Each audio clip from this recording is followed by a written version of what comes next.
ବୈଷ୍ଣବ ଯିବୁ ବାହାରେ ମାଛ ରାସ୍ତାରେ ଯାଉ ରାସ୍ତାରେ ଆମର ଏଠି ଗୋଟେ ମନ୍ଦିର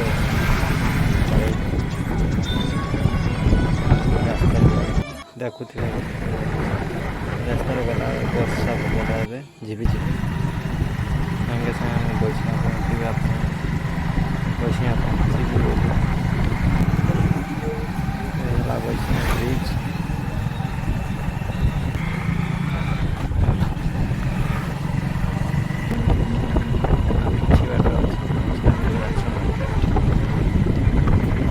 ହେଇଗଲା ମାଛ ମାର୍କେଟରେ ମାଛ ବି ମଧ୍ୟ କିଣିଲୁ ଘରକୁ ଯିବୁ।